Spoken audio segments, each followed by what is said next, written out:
Hello guys, welcome to our channel LOD.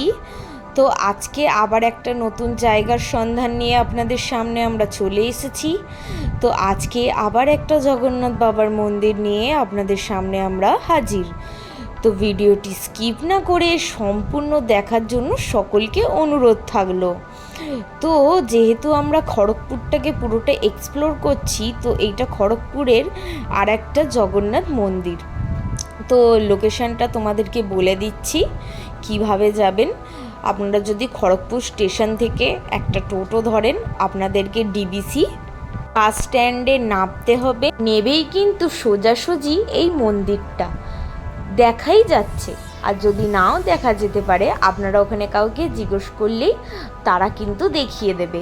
একদম সোজা bus stand থেকে নেবে। দেখো, মন্দিরটি কিন্তু একদম সাদা রঙের আর অস্বাভাবিক সুন্দর কারুকার্য করা।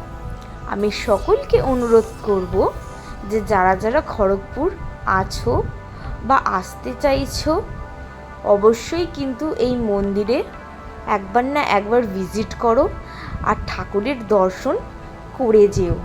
তোমাদের নিজেদের সামর্থ্য অনুযায়ী কিছু কন্ট্রিবিউশন দিলেও খুব ভালো হয়।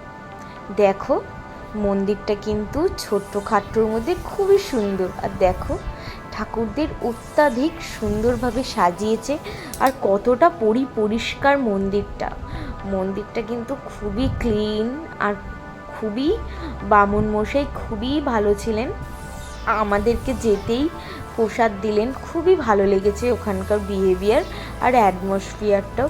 কত সুন্দর মন্দিরটা, দারুণ লেগেছে। আমি সবাইকে কিন্তু অনুরোধ করব যে একবার না একবার অবশ্যই যাবেন। তো সকল বন্ধুদের ভিডিওটা কিন্তু এখানেই স্টপ করলাম। ভালো লাগলে কিন্তু অবশ্যই চ্যানেলটা সাবস্ক্রাইব করে পাশে থাকবেন। আপনাদের সাপোর্টেই কিন্তু আমরা বিভিন্ন জায়গার বিভিন্ন ভিডিও নিয়ে আপনাদের সামনে আসতে থাকব। পরের ব্লগে আবার দেখা হচ্ছে। বাই বাই সকলকে।